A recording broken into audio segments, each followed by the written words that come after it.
Hi, hello மக்களே! நான் உங்கள் எஃப்எம் ரம்லா. ரொம்ப நாளா வீடியோ பண்ணவே விருப்பம் இல்லாம இருக்கு. பிகாஸ் இவங்க பண்றது கன்டென்ட் வந்து இவங்களே நெனச்சுக்கிறாங்க. ஸோ, எனக்கு அத பார்க்கைக்கு போர் அடிக்குது. ஸோ, என்ன சொல்றதுன்னே தெரியாம நான் வீடியோ பண்ணல. மற்ற சேனல்ல பார்த்தா அவங்க இது ஏதோ சொல்றாங்க. இது செய்றாங்க, அது செய்றாங்கன்னு சொல்லி போட்டு நடக்காத சம்பவத்தலாம் சொல்லிக் கொண்டிருக்காங்க. நடந்த சம்பவத்த விட ரொம்ப பெருசா சொல்றாங்க. இதுக்கெல்லாமா கதைக்கு ஒரு முன்னோட ஒதுக்கி இருந்துச்சு எனக்கு. ஸோ, இன்னைக்கு நடந்த சம்பவம் தான் கொஞ்சம் ஓரளவுக்கு கொஞ்சம் கொஞ்சம் பார்க்கக்கூடிய மாரி இருந்துச்சு. இப்ப தான் நாங்க கொஞ்சம் ஃபோம் ஆகி கொஞ்சம் கொஞ்சமா வருகினோம். ஸோ, இன்றைக்கு என்ன நடந்திருக்குன்னா, கனி வந்துட்டு என்ன நடந்திருக்குன்னா, இன்னைக்கு டாஸ்க்ல வந்துட்டு சிக்கன் வந்திருக்குது சமைக்கிறதுக்கு.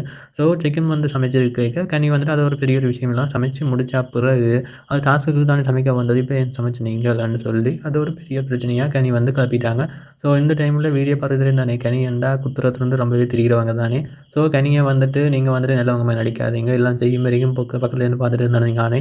இப்ப வந்து நல்ல பிள்ளைக்கு நடிக்கிறீங்கன்னு கேட்க, இதுக்கு வந்து உடனே எஃப்ஜே வந்து இடையில இன்டர்வியூ என்னன்னா, நீங்க வந்துட்டு இப்ப திவாகர் அண்ணா போயிட்டாரு தானே, இப்ப திவாகர் அண்ணா இல்லாதபடியா, இப்ப அடுத்தவங்கள கைய பிடிச்சு பண்ணிக்கிறீங்கள் அப்படி இப்படின்னு சொல்லி, கனி வந்து எஃப்ஜே வந்து கனிக்கு சப்போர்ட்டா பார்வதிக்கு எதிரா கதை கேட்க, பார்வதி வந்துட்டு இப்ப தான் ரொம்ப சைலண்டா இருந்த எஃப்ஜேய இப்ப தானே நீ வந்திருக்க சத்தம் போடுறேன்னு சொல்லி, ஃபன் பண்ணைக்கு அதாவது விடல பையன் இப்ப தானே திரிகிறான்னு சொல்லி நக்கல் அடிக்க, அதுக்கு எஃப்ஜே திரும்ப வந்துட்டு பார்வதின்னு சொல்லி ஃபன் பண்ணி கலாய்க்கிறது தான் இன்றைய ஒரு சம்பவம். ஸோ இந்த சம்பவத்த பத்தி நீங்க நினைக்கிறீங்கன்றத கமெண்ட்ல சொல்லுங்க. Thank you guys.